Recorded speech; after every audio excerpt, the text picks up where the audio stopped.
Hello, and welcome to the Scott Mize Show, a podcast focused on health, diet, bodybuilding, and philosophy. I interview experts, doctors, coaches, and N=1 case studies to answer your questions about improving health, achieving your best physique, and making sustainable progress.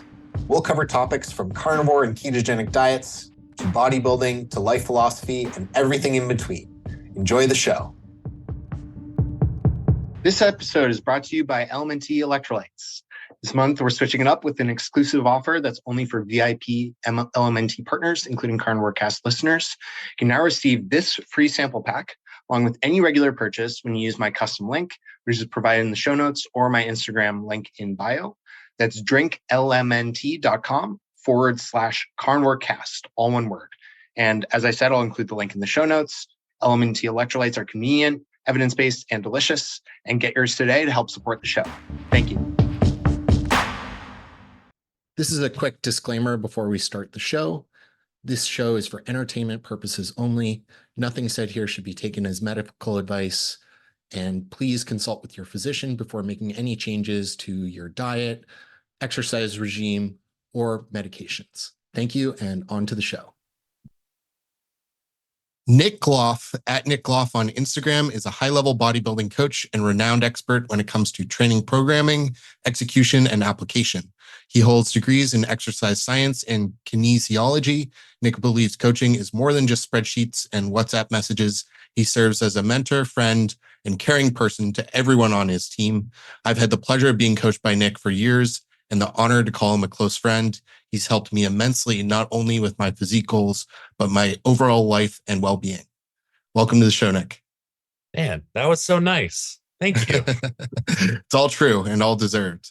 So thank you for being here. Really excited to have you on. So I'd love to just start for people living under a rock who may not be familiar, a little bit briefly about your background and how you got into training and coaching. Well, to be fair to everyone that's been under a rock that doesn't know about me, I've been pretty silent on socials for a long time. So that's fair enough. So the way that I got into all this, pretty much, we're going to skip a little bit of the early history. I've got a lot of other podcasts that people can listen to. I'd especially recommend if people want to know more about my original story of how I just got into everything just from the get up, go and look at RX Muscle, Jordan Shallow's podcast from a couple years ago. There's an episode with me. You can search my name. That'll give you the longest, most complete story of whatever I've told for my whole history.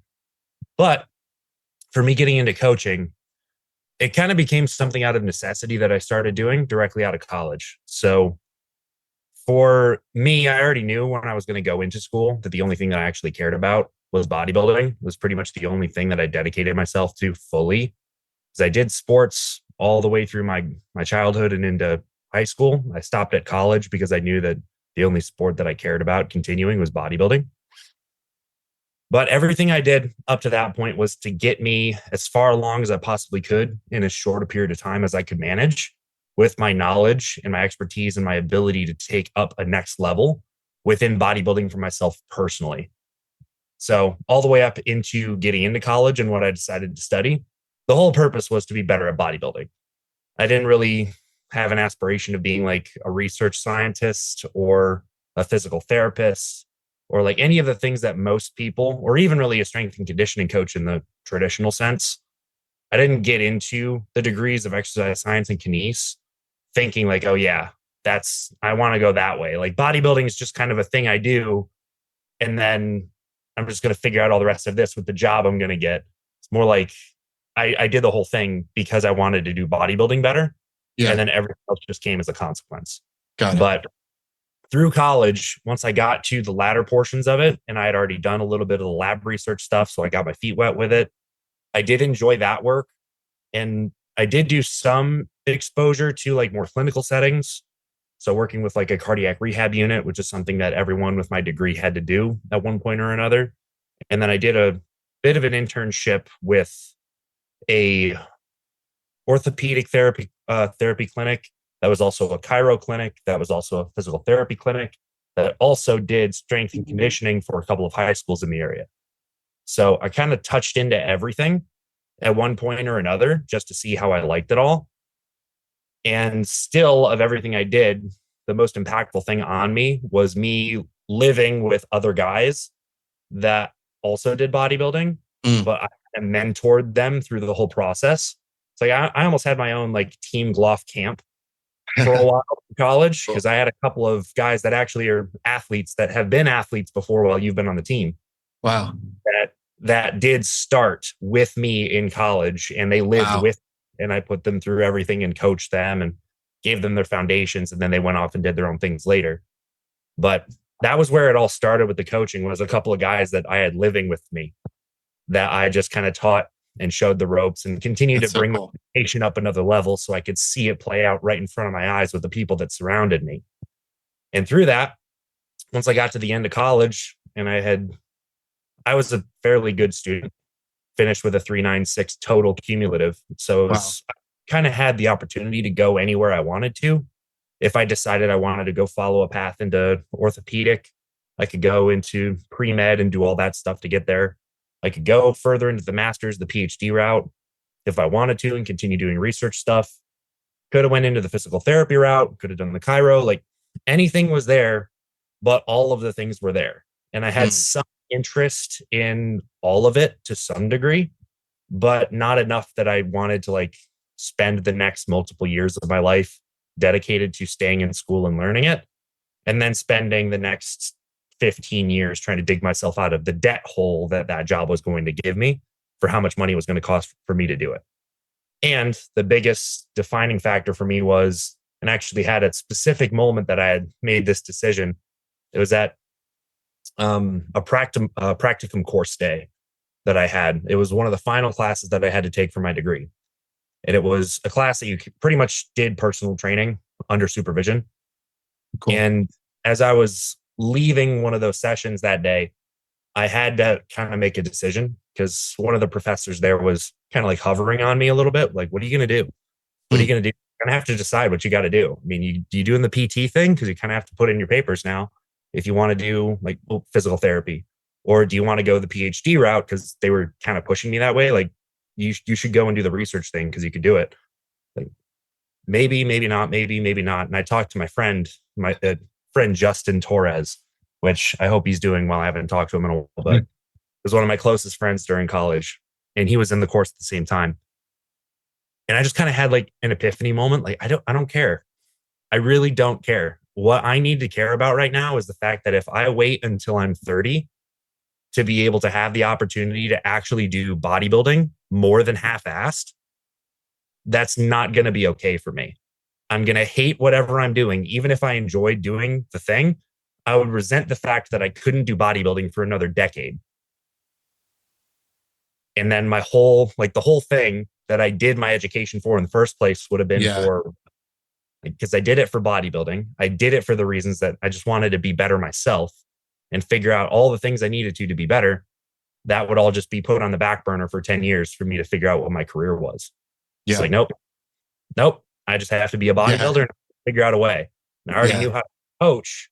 So that already set up the framework. And once I made the decision, like, I'm putting all the academic stuff aside, maybe I'm going to go and return to it in the future. But the first couple years out of undergrad, I'm making this thing work. And that was my decision. And then I just started pushing out and getting into coaching. And in that final year of college, I had gotten into an agreement with another coaching team under a guy named Chris Spearman, who's a guy from Ireland, the UK. Yeah. So he was the first big team that I had worked with. And I had worked with him, helping out a little bit with some coaching clients that they needed to be covered within the whole system because it was multiple coaching group. And then helping with some educational content and writing seminars and lectures and things.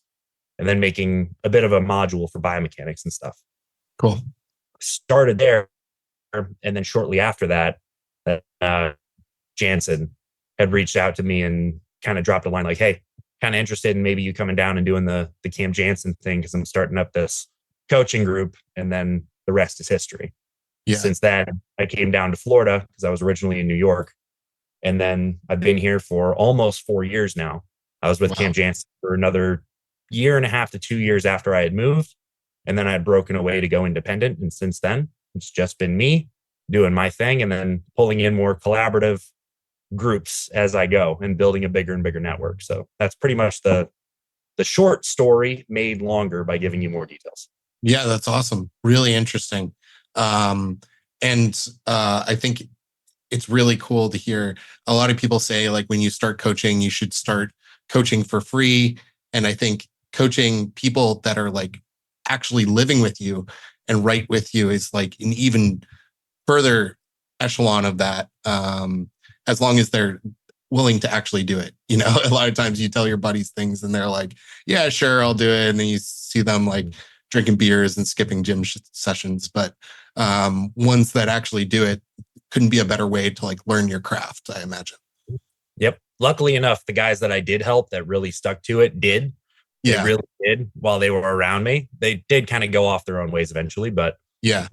they did start very, very strong and they had a lot of dedication. So that was a really good first foray into it. And it That's made a really awesome. big impact on me. Yeah. And I know you've talked about in college, you were, you know, obviously an amazing student. You were working in labs, you were coaching, you were bodybuilding full time, you were doing a lot. And that kind of continues to this day. You've got multiple businesses, you've got coaching, which you are 100% dedicated to. And then on top of that, you have some other entrepreneurial ventures. You have the lifting library, as well as other things outside of bodybuilding. What have you learned over time with regards to like, this is a great question from the Deem, making sure you don't fall into a cycle of running yourself into the ground? Like, what practical things do you have to do for yourself? Mm-hmm. So this is definitely going to be, and you know my answer to this partially is that it's a little bit of a do as I say, not as I do type deal. Yeah. Because I do tend to live in more of the ran down side of things than anything else. But the fact that I do have so many things going, I can't speak to this. That the thing that keeps me going and what I've been able to see result in telling other people to do that work underneath me is that whenever there's more than one thing up in the air, the one priority that you need to keep up needs to be the only thing that you always say yes to. Mm, Everything else that you put onto your plate has to be an optional no. So conditionally, there's always got to be the one thing that's the priority that always needs to get handled. And then everything else, if you can handle it at certain times, and maybe you can fit it in and maybe you can prioritize it over, okay. But it can't be something that is always on the plate and always top of mind, or else you'll drive yourself absolutely nuts. And it's never going to work out where everything goes equally as well all the time. So just kind of following the ebbs and flows of the way that your energy is going to be and the way that your mental dedication to one thing or another, your interest is. It's almost like following the creative flow that all of us have, but we kind of ignore.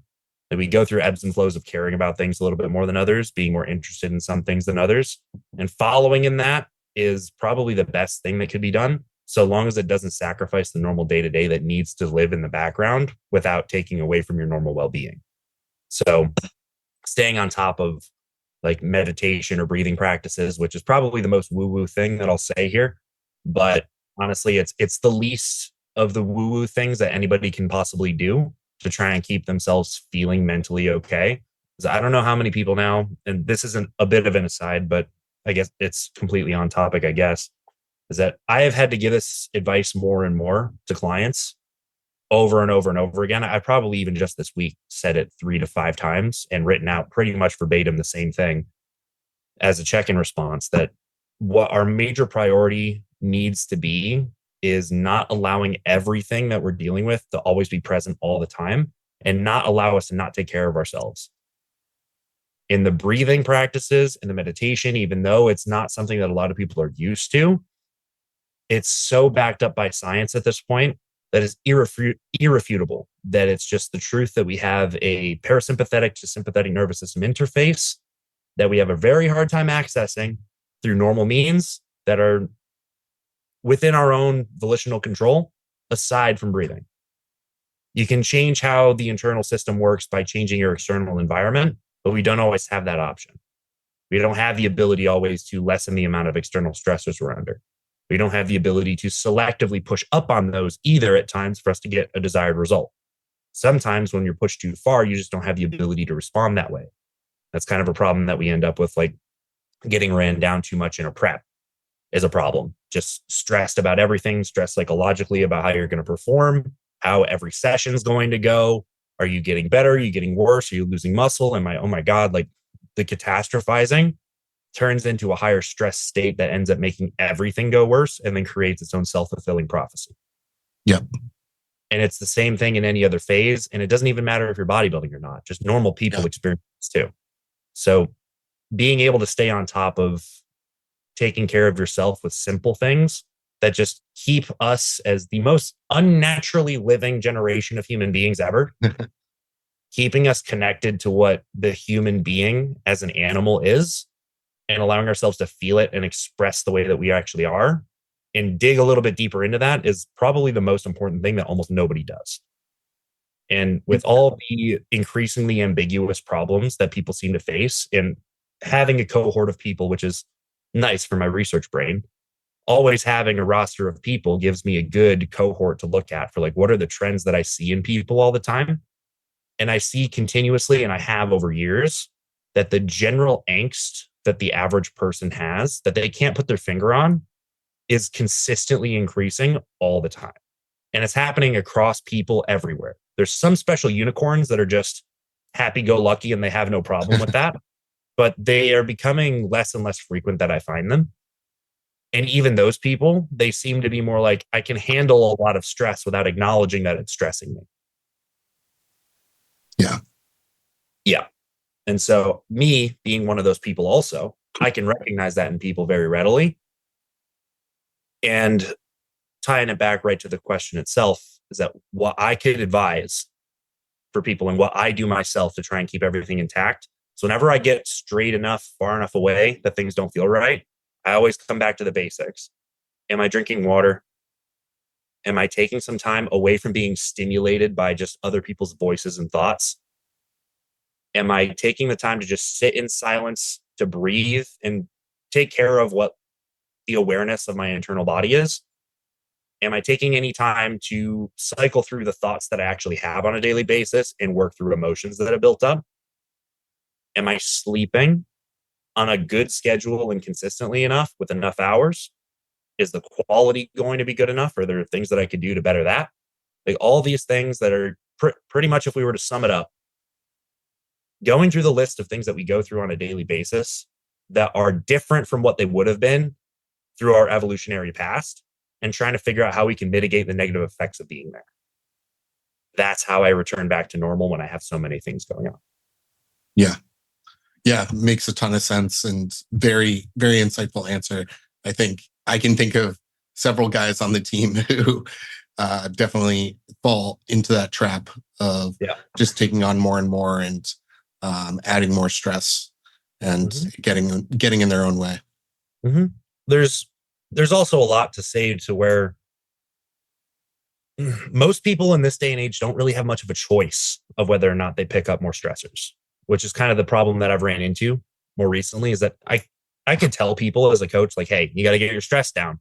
Like, but how? Like, everyone needs to go to work. Everyone needs to pay their bills. Everyone needs to be present enough for their family. They need to be able to take care of all the responsibilities on their plate.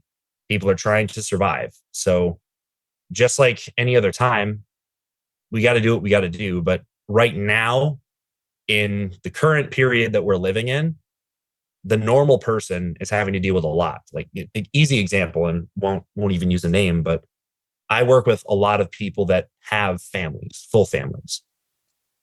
You take a father that is dealing with having to do a full-time job, bodybuilding on top.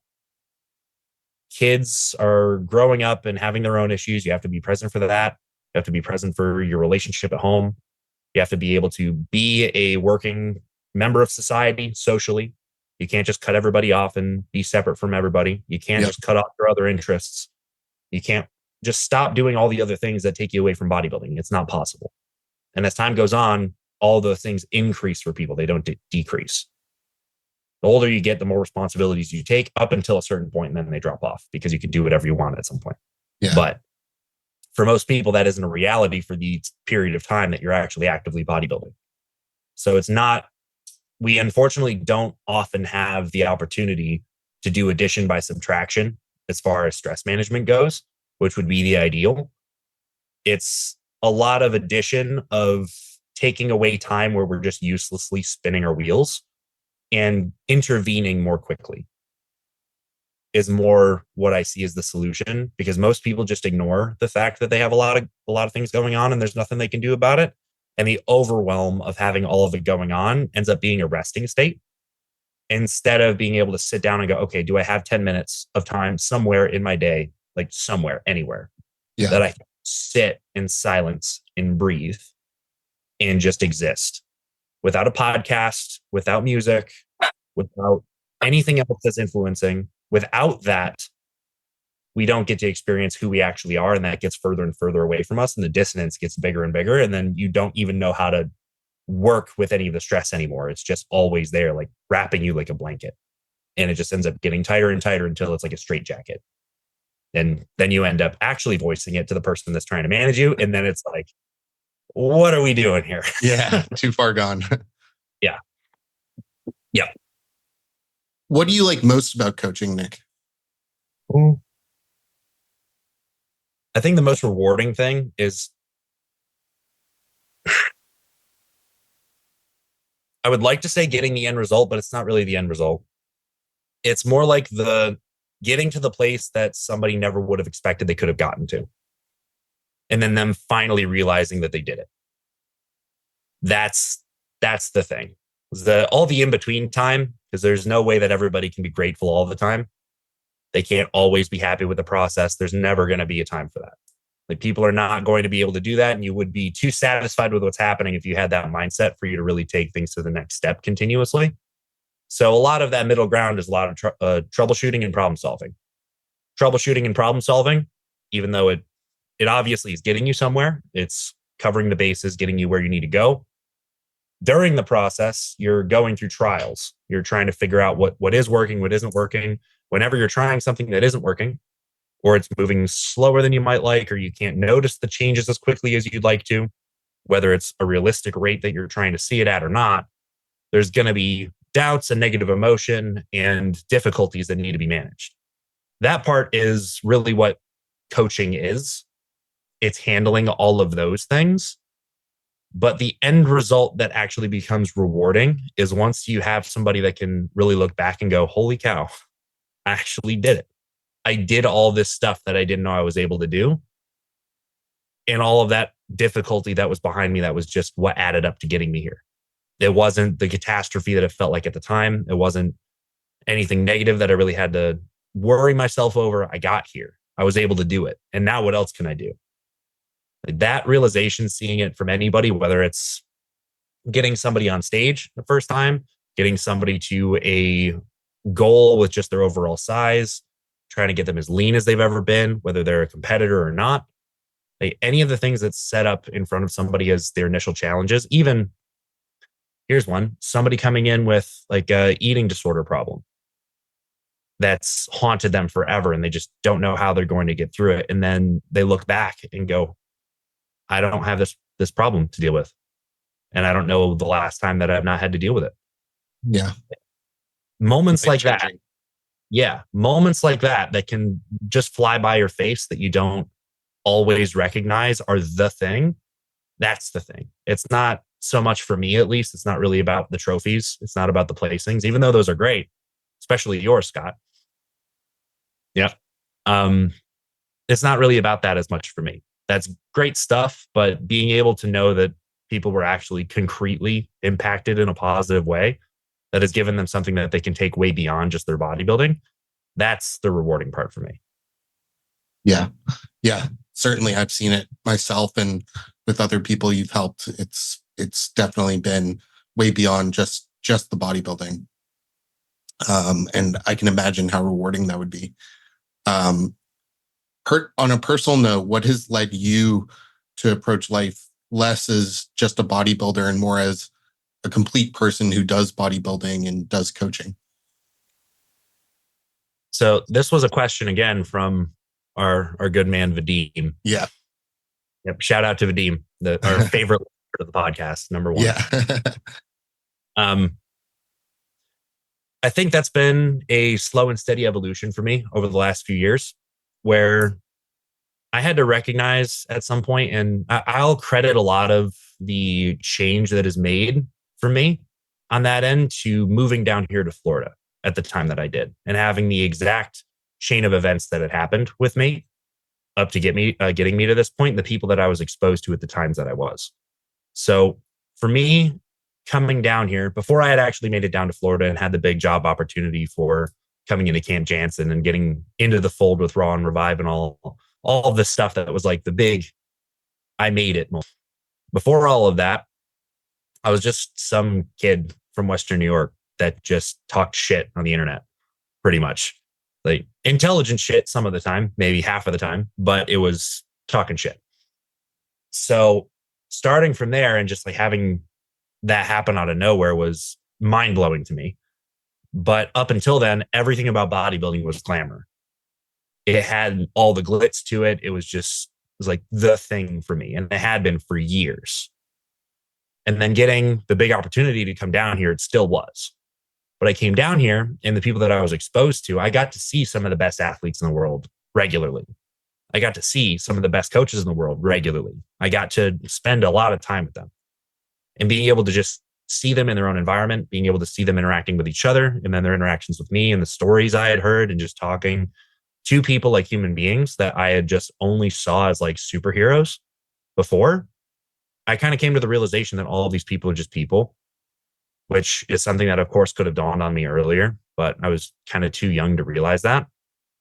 And seeing all of these people at the times in their own careers that I had met them and seen them go through their process over a couple of years kind of brought me to a more mature place faster than I probably would have otherwise.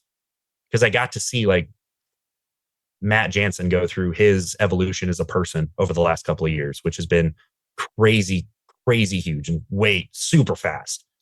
Seeing people like Ian Valier change as quickly as he did, and then see like Chris in person and seeing all these people and just being able to be close enough with them, not to say that I was close to either Chris or Ian because I wasn't, but being in the ecosystem enough here with people that were, and just knowing everybody colloquially at the very least, that I could understand where people's sentiments were and how they were moving around in life and like what events were happening and how they were dealing with them.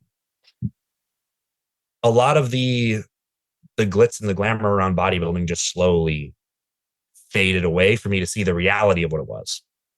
Like, this is an amazing sport and it has amazing people in it. And all the people that I've met, pretty much with very few exceptions, are like the best people I've ever met in my entire life. So not to say that any of what I'm saying here is like saying anything negative about the bodybuilding world, but my personal delusion of it brought me to a place where the only thing that I had as a part of my identity, like the only thing that I had was bodybuilding.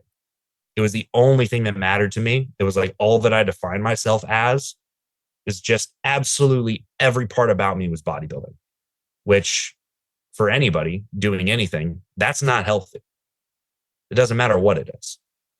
And so the only way that I knew how to live was I am a bodybuilder. And that's it. Like, I am a bodybuilder. That was how I was and how I would introduce myself if I was asked. Like, but was I? No, I wanted to be. I was completely dedicated to it, but not necessarily could I have said that that was the case. I hadn't been around it long enough for me to understand what that really meant. And so over the years, being able to go through all of the phases and all of the life events that I've had up to now, it's kind of brought me to a place where I had to understand, especially seeing people that went from when I did come down and start seeing everything for what it was, seeing people going from the absolute peaks of where they could be and then moving on to other stages of their own lives. That's probably the most impactful thing that I have seen personally, is people going from like top of the game and deciding top of the game isn't where I want the rest of my life to be. Top of the game in this is just one game. And there's a lot of other games on the block that I could go and play. And I'd rather play those other games. And there's nothing wrong with that. There's nothing wrong with any of the people that have decided any of that. And before, with the way that I was years and years ago, I would have thought like, why? Like, why is that a choice? Like, you're doing so well. This is the thing. This is the dream. Like, but there's other dreams. There's other ways to live. There's reasons for why you may want this or not want this anymore. And to define yourself as purely only being a bodybuilder makes things really, really hard on you when they don't necessarily have to be. And so it's kind of a long-winded answer to say that, like, me learning how to live as just a person was a self-realization that I put too much of my personal identity directly into being a bodybuilder myself. And I had to go through the process of integrating other parts of personality into myself and cultivating them into being so that I could be, well, not bodybuilder, but more like bodybuilding coach, somebody that can put myself second and will as a response to nearly anything that is needed of me. Me being able to step back and be a family man, which is something I've had to learn the hard way because of the selfish nature that I grew up with, having to figure out how I'm going to provide for the family that I built around me, the people that do care and support me that have for a really long time that may need help now, like trying to support my own family from back home and some of the family that I brought with me. So like things like that, I had to really grow into and learn how to do and become that person slowly over time. And I couldn't have done that if I was just a bodybuilder. It would have been all me, and just what I'm going to do. When's the next show? What is this season for? Am I able to go and put in the extra mile for me to take care of this thing, but I'm not going to be able to get in that meal, or I'm not going to be able to get this sleep. And then, oh my God, everything's ruined. Like, so I could just keep going, but we should probably put a cap on there. Yeah, it's interesting. It's almost counterintuitive. You had to go to like this epicenter of bodybuilding of the most hardcore people in the world to realize that there's so much life outside of bodybuilding, and it's okay to embrace other aspects of life. Mm-hmm. And actually, I want to add something on that because your specific wording actually sparked something. Is that anybody that's listening to this too, that may be in the same position that I was, like bodybuilding is their entire identity and it's like the best thing in the world. Hold on to the best thing in the world part. Yeah. But understand that even these people that I came around that were at the best in the top of the game and still are, they have other parts of their life and their personality and their identity that you don't get to see. You don't get to see. And that's part of the reason why it made an impact on me, because I had this of all these people that like, this is who they are. No, that's just the little tiny view that you get to see based off of what they put out for marketing content. Right. That's what our social media is. That's it. It's marketing content for these people. It's not who they are. It's not nearly all of who they are. It's not everything that encompasses them, not even close. So being able to come down and see these people, be like, oh, that's that person I've seen for years. It's like, what are they actually like? It's like, oh, I've only seen 2% of the entirety of their person. Like, mind-blowing experience. So anybody that thinks that way, that it's like, these people are just what you see, not even close. And that should give you the ability, if you're there, to think for yourself and go, okay, maybe I can be more than just the bodybuilder. You can be a person that does bodybuilding and does it exceptionally well. But for you to be really exceptionally good at bodybuilding, you have to have more to you than just bodybuilding. Yeah. The skills like that, again, you pulled off the lid. Here's the rant. So the neuroticism that gets driven into us over bodybuilding for all the habits that need to be like dead on, spot on, perfect. And then all of this, like, this is an idea that we need to go with. This is an idea. This is a way of doing it. Here's the science on this. Here's the anecdote on this. Here's this person's opinion and that person's. Here's a more educated opinion, this, that, the other. Like, we're always pulling in more all the time. And there's always like a next step of the evolution to getting to the next level that we could do. And maybe we could get better and faster and bigger and leaner, all of these things. Like, there's so much built-in neuroticism into this sport that you need to have other parts of you and develop other parts of your personality and other interests so that you can remove yourself enough so that you're not just entrenched into the one thing and building up characteristics solely surrounding what is characteristic of bodybuilding. Because bodybuilding is neurotic as hell. Yeah. At a base level, it is neurotic as hell, but you have to be patient.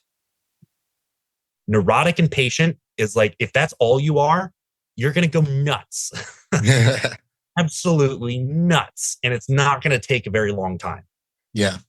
So to have other things that are real outlets that are actually other parts that have equal importance to you, and you can learn other skills and add and incorporate other ways of being and ways of understanding the world from literally anything else, from golf, from learning about underwater basket weaving, politics, whatever, any other thing. If you get really good at understanding other ways of integrating yourself into a in-group, understanding out-group dynamics, understanding what the flaws of looking at the world like that is, whether or not you're getting limbically hijacked into things or not, whether your real opinions are your opinions or there's somebody else's that you've just adopted and then thought that they were yours, but you didn't think long enough on them. Like all of these things can be like entrenched into you so quickly and so easily in a world like bodybuilding that you'll be immediately disillusioned of as soon as you step one step to the left or the right of it and realize that there's more going on in the world than just this. Yeah.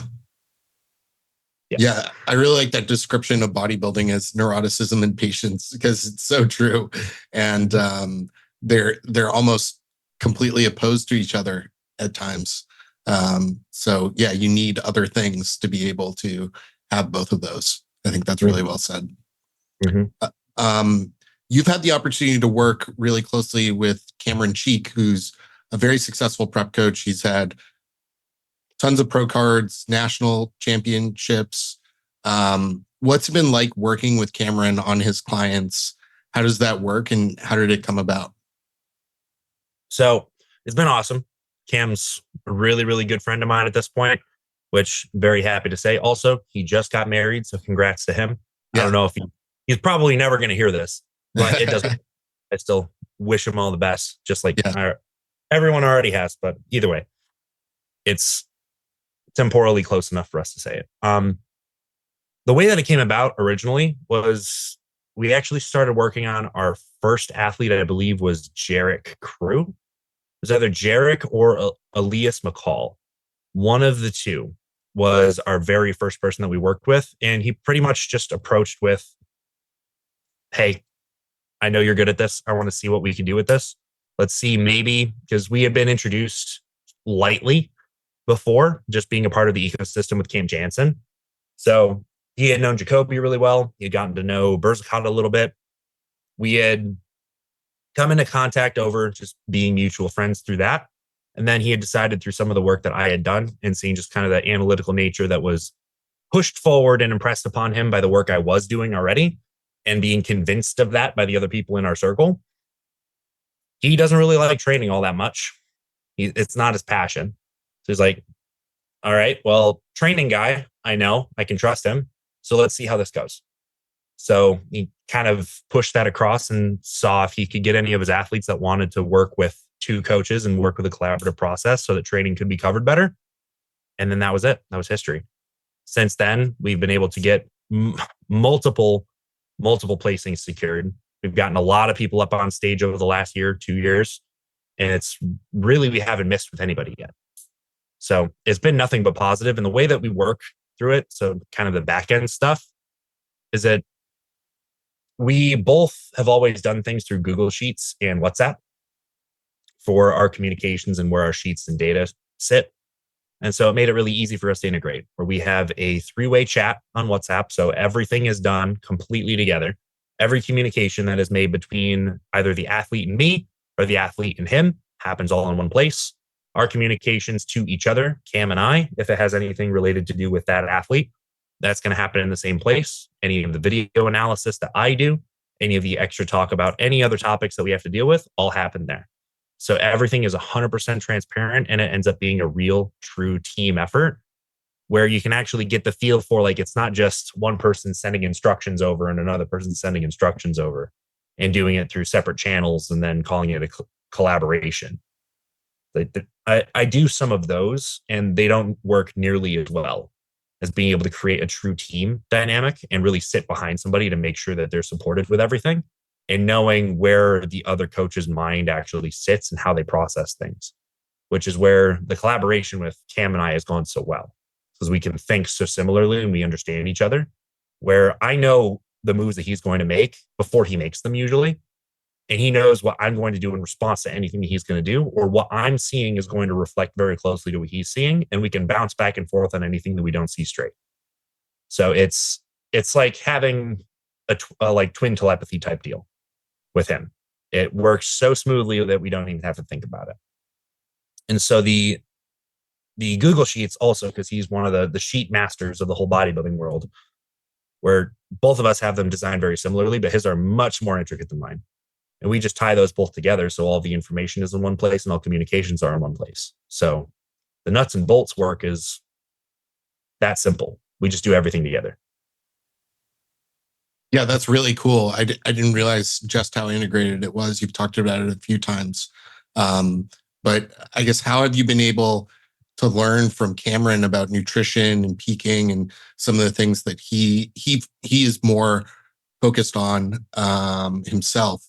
You said he doesn't think as much about the training, but how have you been able to learn from him with regards to those aspects? Well, just passively observing how everything works and functions the way that he does it is, I've always learned pretty well through osmosis. Kind of just being exposed to things enough has gotten me a lot of the information retention that I've had up to this day.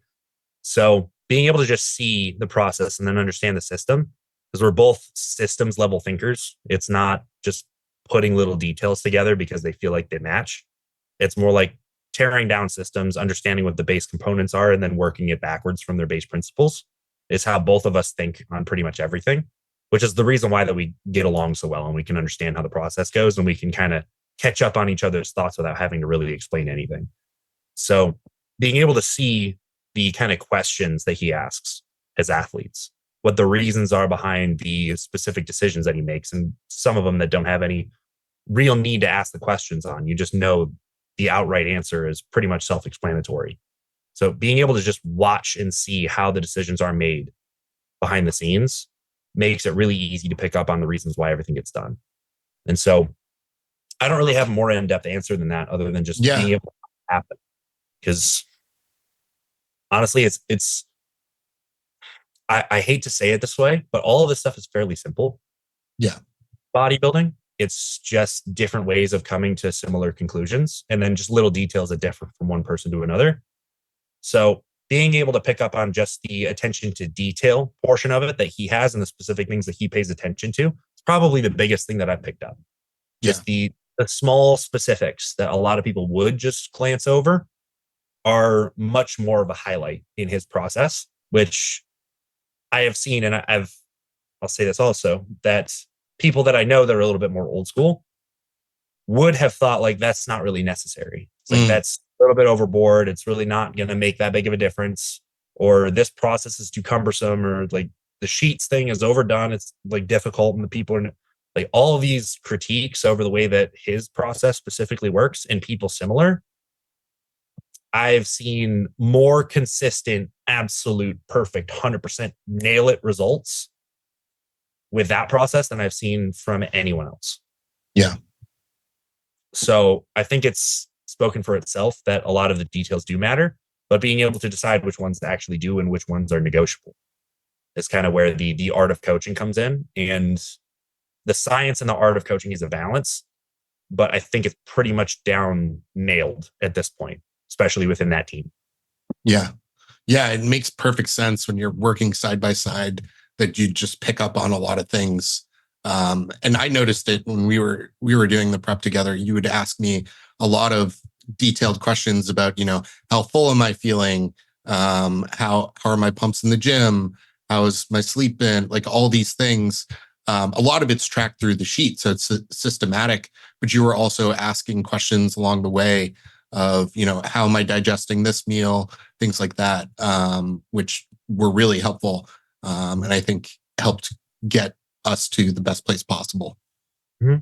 Well, all of those questions are like, that's, if I could say anything is a quality of a coach that can actually improve and get better and do things with people at a high level, it's you have to know what questions to ask. Yeah.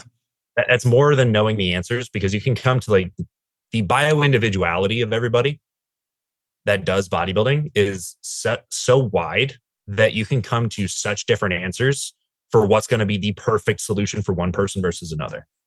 So assuming that the formula is just what the formula is and this is how it's going to go is just not the right answer. And the more high level people are, the more difficult it is for you to replicate the exact same response every time. Yeah. So in between people at high levels, it becomes very difficult. So being able to ask the questions that matter when they matter is kind of the art of coaching that gets missed, where you can have all the stuff on the sheet and that's the science, right? But you've got all of the basics down. You kind of know that everything's fine. It's kind of working around in the background. We're good. But the little details, like how did you digest that specific meal?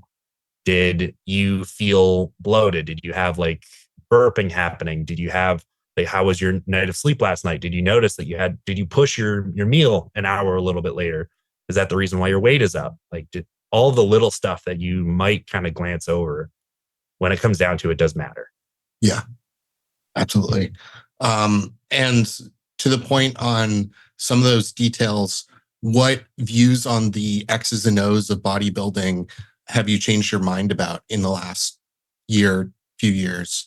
PEDs, nutrition, training. I'll start with PEDs because that's probably going to be the most controversial one. I would say that in the beginning, for me, earlier in my career, I was a lot more conservative with all of my decision making on that end, which does not mean that I'm a drug pusher at this point. But the way that I looked at it was always the way to say it. The minimum effective dose was always the way that I wanted to go with things, which is still the way that pretty much you should be framing things. Mm-hmm. But my definition of what the minimum effective wasn't well defined. So what I had seen as the minimum effective dose to get the effect, I didn't really see through to the truth of it, that you don't really know how to quantify exactly how much gains could have been made. There's no way to know that. It's just something that didn't happen. You can't split test the current reality to know if you put this person onto X amount of milligrams in total, and then you put same person on X plus 200 milligrams with the same person. You can't split test that reality to know if by the end of that same exact cycle that happened at the same exact time, that person's going to have a faster rate of gain than this one or not. You don't know.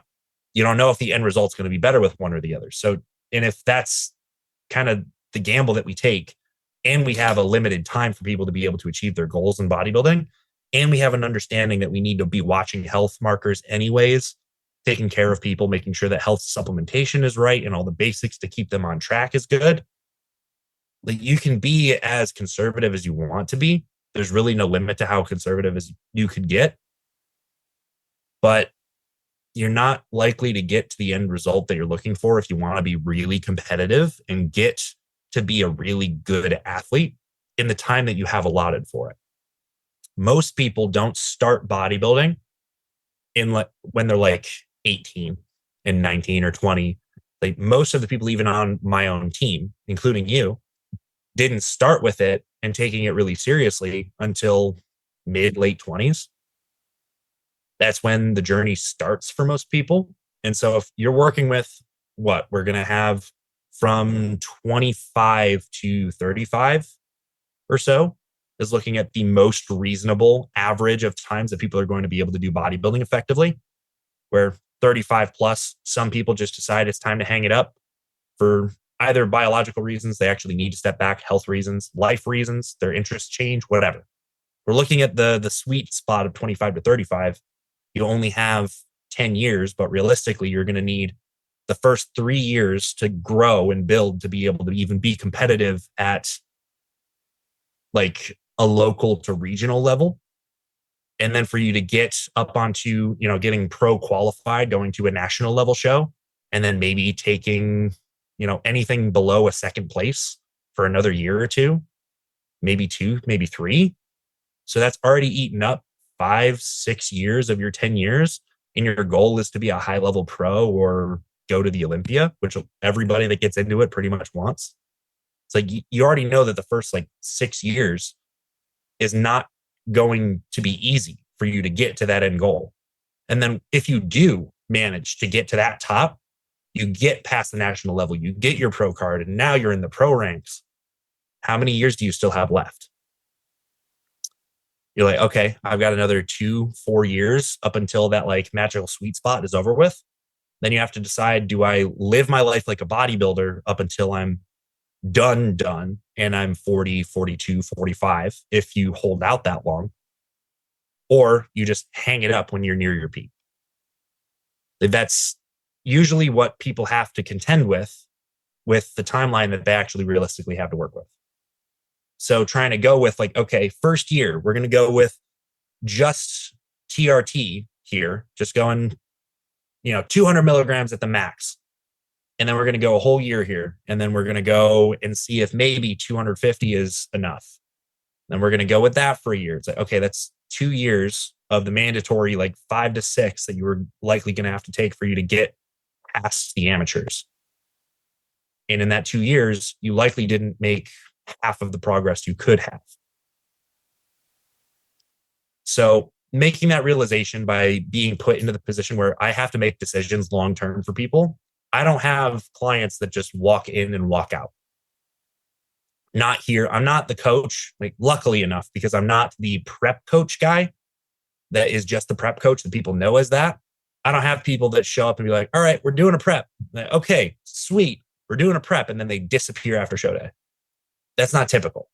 So I have to be contending with, okay, I have person in front of me that I'm going to have for the next 10 years is going to be like living their entire time as a bodybuilder. Maybe not, but I have to plan as if I'm going to be putting together the plan that is going to get them to their ultimate goal in the next 10 years. And they have to still be alive at the end of this.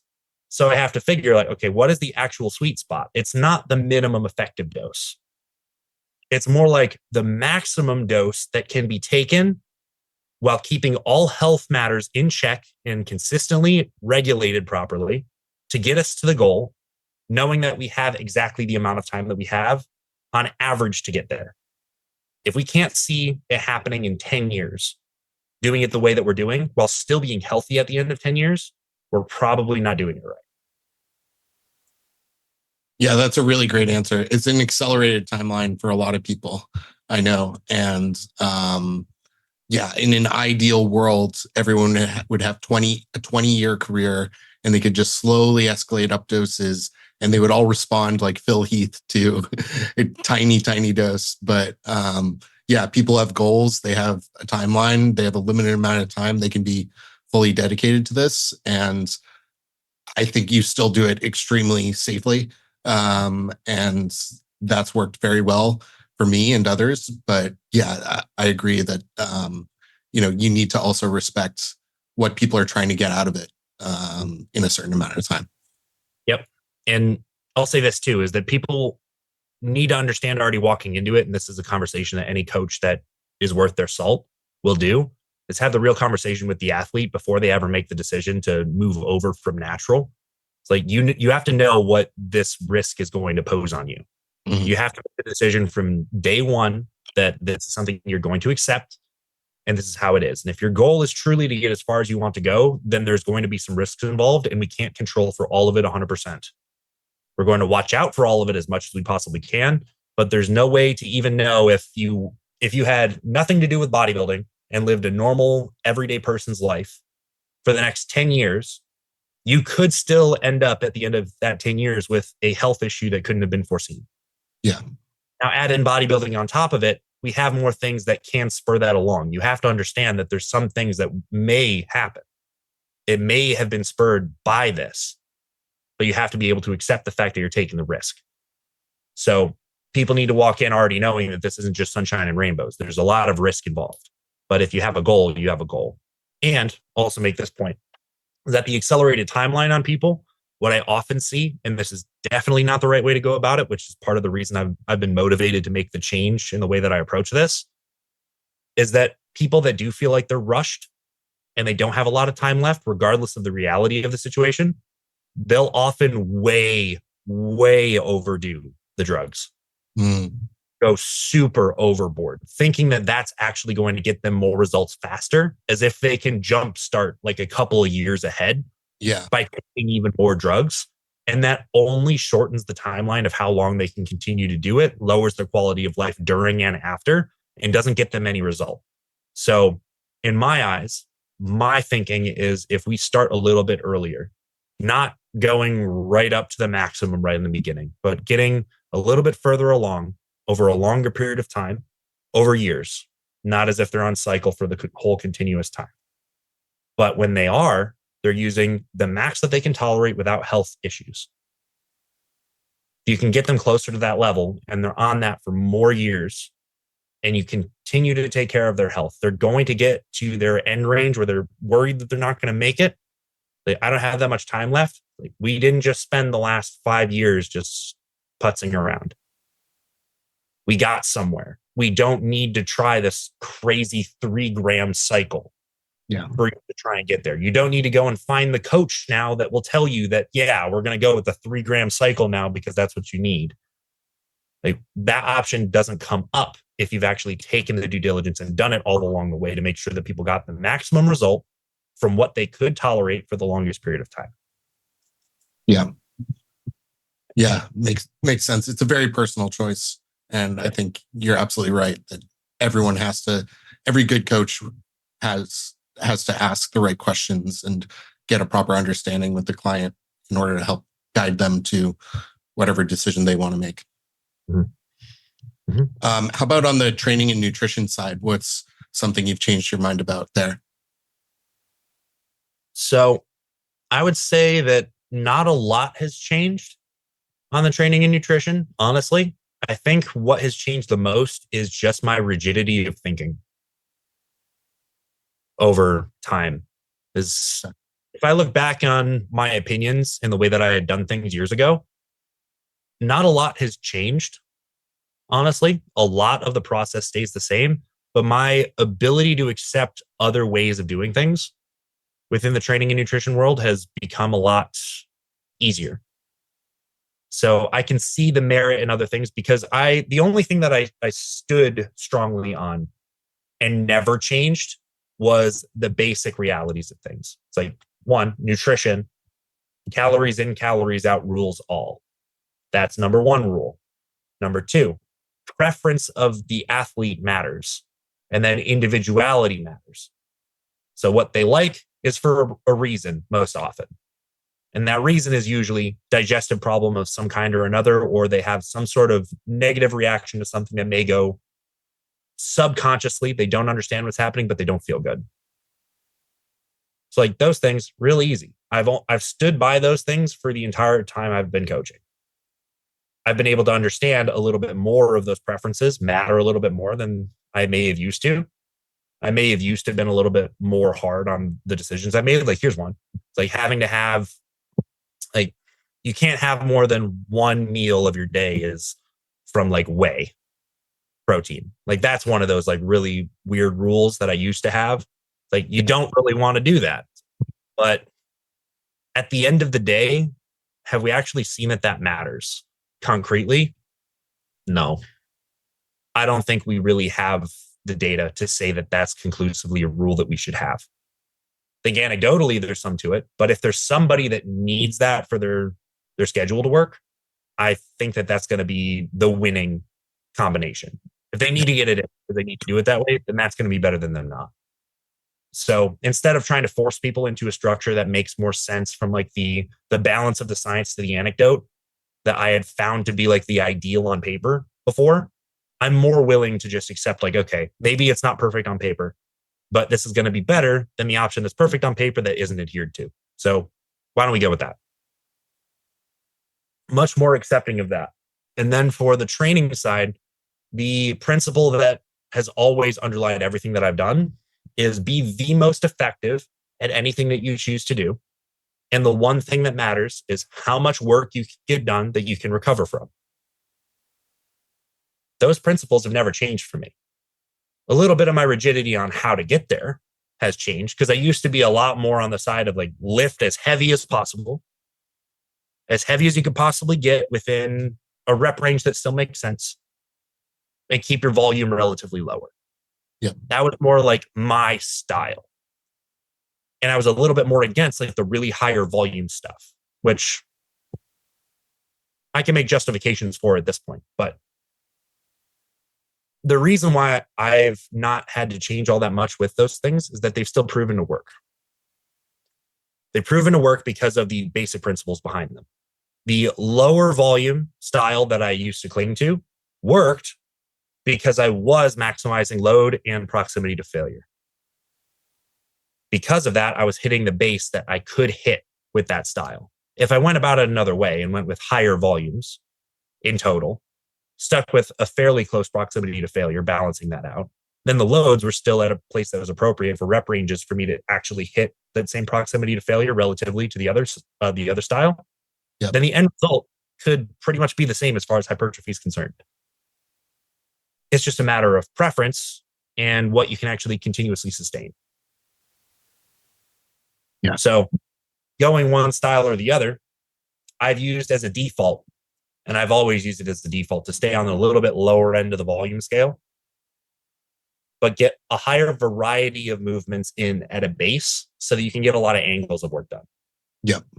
As time has progressed, I've gone from a little bit more limited on the amount of movements done, so a lot less angles of work done, a lot higher load, so moving into movements that are more high load potential, and then deprioritizing things that are lower load potential that you can do more volume on without as much systemic issues coming up from overload.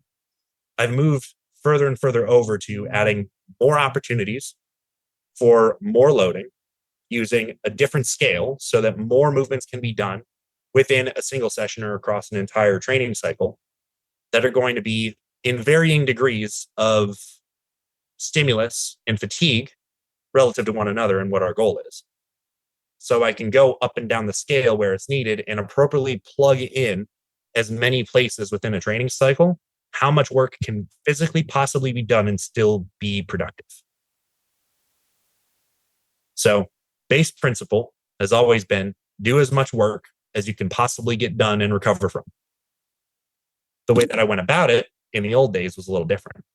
The base principle has stayed the same, and now I've added more approaches on the ways to get there. Yeah. Really smart. That's really interesting because I've seen it firsthand in your programming, and it's really cool to hear how you thought about it and how you've come to that conclusion. I'll expand on that a little more too. One of the reasons why, and I mentioned this and I kind of alluded to it in the very, very beginning, that I've been kind of radio silent on social media for a long time. I'll kind of like show up, I'll post something, and it'll disappear for like 2 months. I'll post something, it'll disappear. It's like, that's one of the reasons that I'm kind of like that now. And I've been progressively more of a recluse over the last couple of years as far as the public bodybuilding world. While I've been doing more business than I've ever done and helping more people than I've ever done, I'm just less likely to participate in the information dissemination over the internet because of the tribalism that comes with it. And then the natural tribalism that comes from being a part of it, even if you're trying to avoid it, became a problem for me a long time ago, where I've never been as flexible with my thinking as I am now. I've never been as able to jump from one situation to another situation with one person versus another person, finding the proper solution to each of those problems. Maybe it's the same problem for a different reason, and being able to come up with two completely different solutions that actually work for those people. I've never been able to do all of this pattern matching and pattern switching that I have now. And I could not have done that before because part of being in the mill of churning out information and trying to collect information from this source and that source and try to break it down, put it back together, understand the systems, as important as it is, the more you analyze it and try to create arguments, because it naturally becomes this, rather than it just being, this is a system, this is how it works, this is how you can approach it, which is the way that I like to put out my content anyway. It's pretty much a packaged formula with the way that I think. that I post information. Here's the thing. Here's a concept. Here's how to understand the concept. Here's a solution to a problem that is posed by this concept, right? That's kind of the way I've always gone about it. In going through that, it becomes very easy for you to just look for, where am I going to get a hole poked into this? So where am I going to create a stronger argument for myself and try to fight against some other person's opinion on this? It becomes oppositional when it should just be, this is a proposed solution to a proposed problem. This is an idea to explore and maybe see for yourself whether or not this idea, whether it's based on the research or it's based on anecdote, maybe this applies, maybe it doesn't. See, instead of it being in earnest thought experiments and in earnest information that has been gathered over experience in seeing things firsthand, doesn't matter. It ends up becoming more and more tribal and oppositional the more you do it and the more consistently you do it, because you have to defend your own ideas against people that want to take them down. So the less I participated in the oppositional nature, the much easier it's been for me to just do my job. And my job is not to have a perfect opinion on anything. It's not my job to have a certain characteristic set of opinions that should be assumed of me based off of one of my other opinions, which is kind of a problem that is like crossing more than one domain. It's not just bodybuilding. It's kind of like everything. If you find one person's opinion on one thing, you can kind of like fill in 9 out of 10 of their other opinions on things. Having that inflexibility of thought and not being able to parse through everything on an individual basis and understand where they're supposed to be coming from and what possible alternative solutions can exist without having the ability to walk in the gray areas, you get progressively worse at handling people in a job that requires you to handle people. You don't handle a machine that has an input and output. You're handling people, and people are different. Even though we function on the same biology, fundamentally, there's going to be rules and things that don't stick for everyone. They don't stick to the same degrees. They don't have the same effect. Being able to work in this domain, understanding that you're working with people primarily and not just this information that you've gathered from this person, this study, that study, this person refuting this study, this person refuting that study. Like, without going into all of that, it becomes much easier to understand what this job actually is. And it's a lot more freeing than I think a lot of people in the world, especially new age, would like to believe it is, because of the rat race of the content creation game. Yeah, I think it takes a lot of maturity to do that, to step back from social media when there's so much dopamine from it. And, you can fool yourself into thinking this is the best thing for my business. This is the best thing for my development. I'm engaging with people. But you put it so eloquently that stepping back from it actually allowed you to learn more and be more productive with your own development as a coach and your ability to help people. I think taking a step back is probably the best thing that I had ever done for myself, for my business. Interesting. Moving on to some more tactical training questions.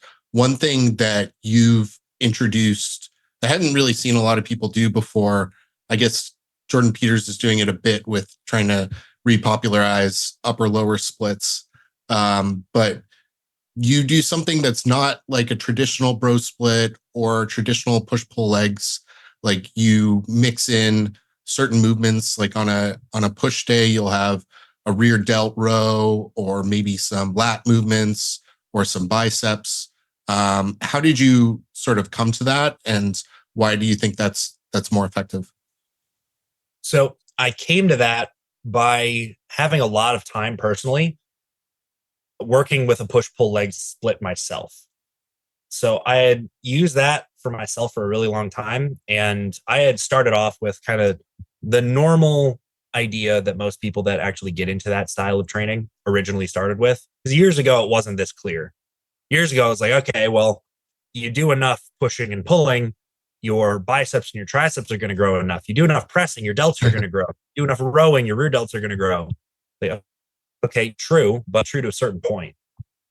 And once I got to a certain point where that no longer actually had an effect and got any better, it became very apparent to myself just within my own experience that, okay, this doesn't work.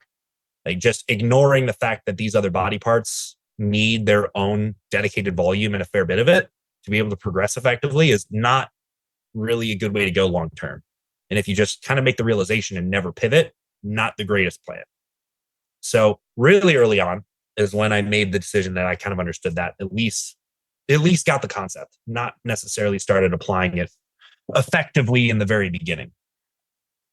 But once I had made that realization and kind of understood and a little bit more of the research on volume allocations and what muscle groups can take how much, how frequently they can recover, what's the sweet spot for frequency overall for most body parts, all of that information started to become a lot more clear and defined over the last few years. And that informed a lot of my decision making and kind of gave me a little bit more clarity on exactly just how important some of that stuff is and how much we can exploit those details to be able to get further along faster.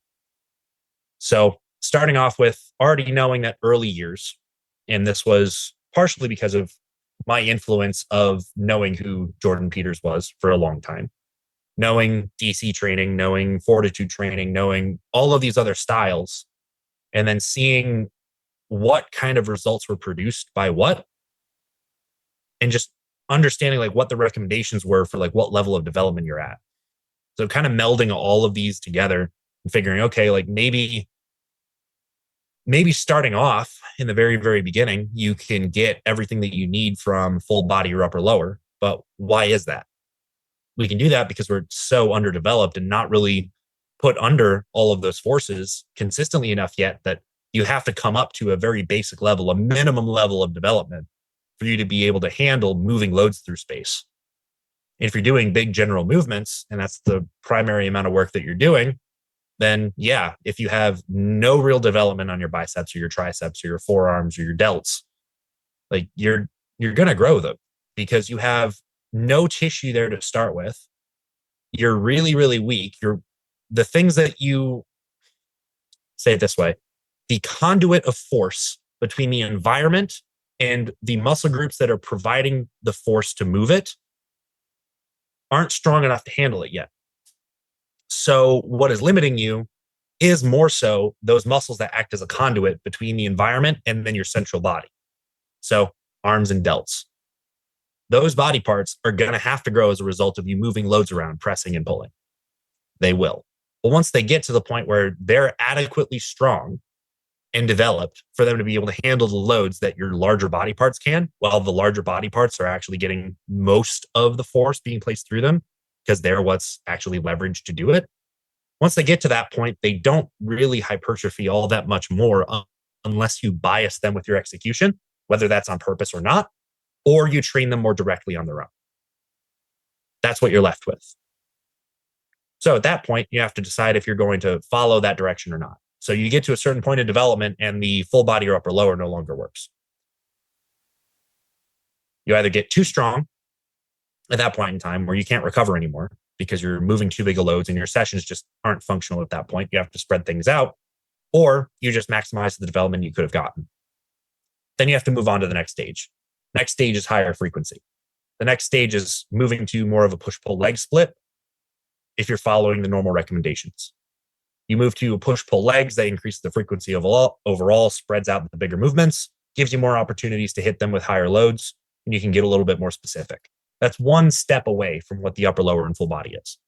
And then further than that, you could go with a body part split, but I see it as there's a bit of a gap there.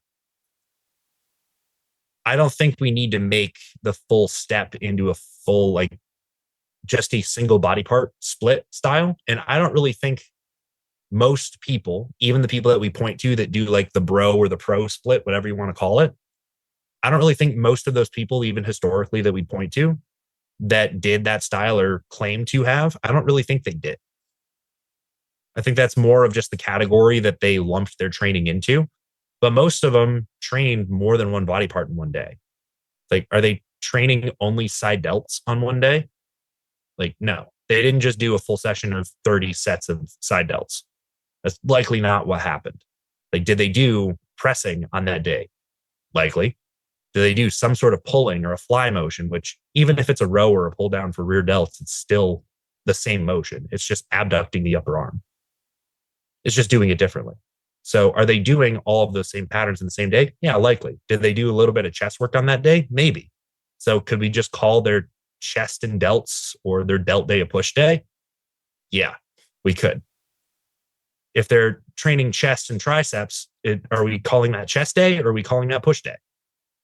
If they train their back, but they trained like everything on their back, and some of them, even the old school guys, doing a back day, they'd still do deadlifts and things like that and bent over rows. Like, do we call that a pull day because it's a pull day, or do we call it a back day?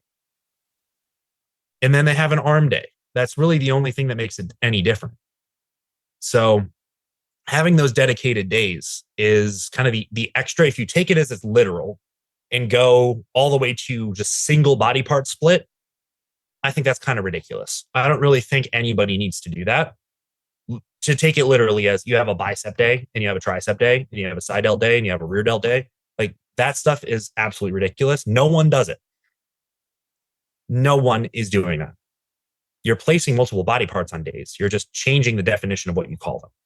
And so the split style that I default to that you're referring to is a modified push-pull legs with an arm and delt day. And then it's either a single, a double, or a triple rotation of that. And then on some people's programming, I'll put in an extra day of one session or an extra day of another session, remove others. So for some people, it's even across the board. You're going to have, because you have even development needs. So you're going to have an even number of push to pull to legs to arm and delt days. Some people are taken that way. Some people are going to have more pull days. They're going to have more pull days than push days, and they're going to have the same number of leg days. They might have a lot less leg days and a lot more upper days, and maybe specifically more arm and delt days. Because I see that for most people in an intermediate to an advanced stage, you're going to make the most progress. And even you can make an argument for somewhat beginners to be able to take a style like that too and make it work. Because there's the concept of, which we already discussed, that if you do like really big patterns, you're going to get a lot of growth out of it. I think there's something missing where you don't actually learn early enough that you can hit body parts with more isolated movements. And there's a skill to doing those just as much as there is on compounds, which ends up being one of the problems that I end up fixing with people later on in their careers when they come to me. Is that a lot of people don't actually understand how to feel a muscle doing the job that it's supposed to on an isolated movement. Couldn't tell you how many times I've had to spend like weeks upon weeks going over video of dumbbell preacher curls because somebody can't feel their bicep on a preacher curl. Like stuff like that should not be happening. That should be a skill that could be picked up earlier and could have been benefited from getting adequate volume and putting in the time on them early from the beginning. So really there's a lot of ways to do this. And you could go with immediately jumping the gun and getting all the way into like a body part split, or the kind of split that I run, or a push-pull legs, or you could start anywhere at the very beginning and get a lot of result. But in my opinion, once you hit an intermediate stage where you've found what does grow the most, what grows the easiest with the least amount of volume, what the relative landmarks that you need to be hitting for every body part is, and how well you can recover between sessions, whether you can handle a lot of volume or you can't, whether you can handle a lot of loading progressions or you can't, you can handle a lot of heavy systemic work or you can't, if you're more injury prone than others when you're exposed to certain levels of volume or loads. Like you start to get an idea of those details, and then having a split that's designed around that with the base of we get at least enough time for everything to recover appropriately. We get at least enough sessions that we have the basic frequency of 2 per week, which is what we know is going to be roughly the best. It's the best way to approach from the research that we have, so long as volume is equated. And we just continue to stack in as much work as you can appropriately do as those things change. I don't see a better way. So that's kind of how I landed at that style of split. And I think the beauty of it that I found in it is that with appropriately spacing everything and categorizing them into days the way that they are, and having such long rotations, that you can get all of the angles that you can possibly train body parts in. You can get exposure to every single movement that you can possibly have available while still being able to gain the skills in all of them that you need to, because they're not so far away from each other that you don't get repeated bouts. And you can use different methods at different portions of a training cycle and get a lot of difference in the stimulus. So if you have a training cycle that's just a 7-day training cycle, you're hitting the same things the same way every week, which can work. Absolutely. Not a problem for most people. But if you want to get absolutely everything out of somebody, you may want to just build in some difference. And this is actually something that came as an idea to me from more like fortitude style training, where there's a big difference between what you do in one portion of a week or one portion of a cycle versus another. And that's also something that John Meadows used to do as well. Yeah, I was just going to say. Yeah. Yep. He used to use elements of this too. So instead of just like hammer it, hammer it, hammer it, hammer it, and that's the only thing that you do and you do it in one way, you can hammer it in one very specific way in one portion of a week. And you can take an entire portion of a training cycle, which may be 2 weeks or 3 weeks, where you have some difference between all of these weeks stacking into each other. So one week can be heavier than the other week. You can get more total load exposure, more axial loading on one week versus another. You can plan for the week afterwards that you're going to have much less of that and more specific volume on movements and body parts that are smaller. So you can maximize what you can do while your systemic fatigue is still high and lagging in recovery, but your specific levels of fatigue and soreness on specific body parts isn't maxed out. You can push on these variables that would be like, you have to take concessions on them if you only did a short split and did it in one style. Those concessions that you have to go, okay, well, this is the style we're going with, and that's it. And then we'll see if this works. You can incorporate pretty much every approach at one period of it versus another. And you can push on these variables to see where people land. If somebody does do better with higher loading exposures and they can get strong fairly quickly, you can lean into that. And if they really respond well to that, and that's like their best week of the cycle, cool. All right, I'm just going to let that sit free and we can just let that go. And then we can work on volume in these other places. Do you feel like your arms can take a little bit more work here? It's like, okay, you can't take it in that part of the week, but can you take it here? Perfect. That's where that goes. Do we have to pull out a little bit of the back work here because you're getting a little bit of a problem with crossover? Maybe you have a hinge very close by and you're getting a lot of load exposure there, but you can't recover fully. So you can't do as much volume on your back. Okay, cool. Deprioritize that, push that over there into the other part of the cycle where you can. Like, you give yourself so much more lateral movement so that you can maximize every variable that somebody is pressed with. You can maximize the physical system. So, and over time, once I've developed that, that's kind of been my default. And I've yet to find somebody that it doesn't work for.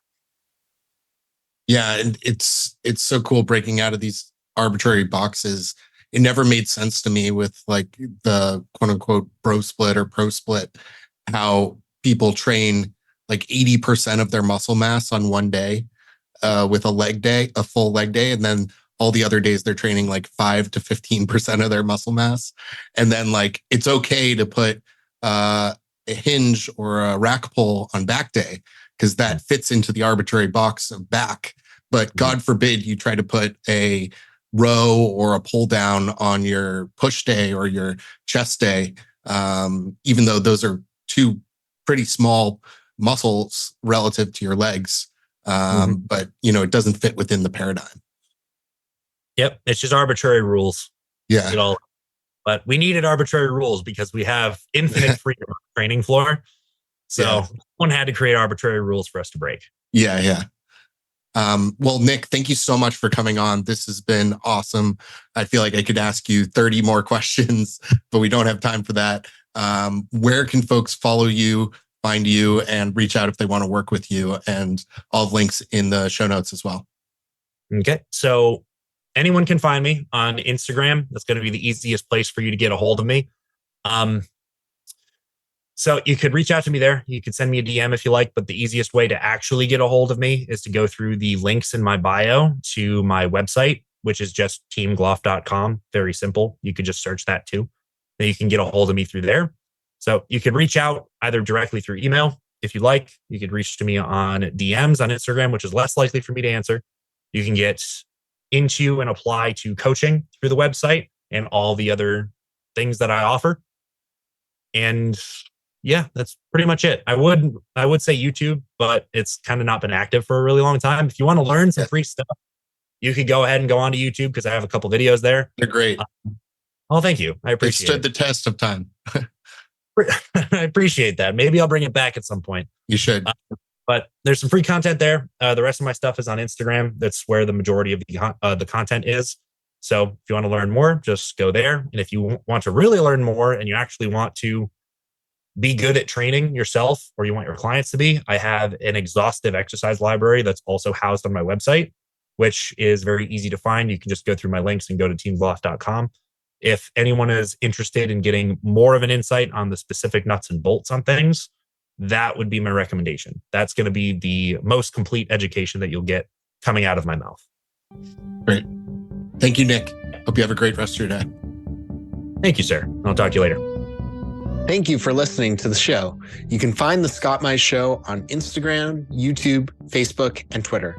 Please leave a comment, like, review, or share the podcast with your friends or followers. It helps more people find the show.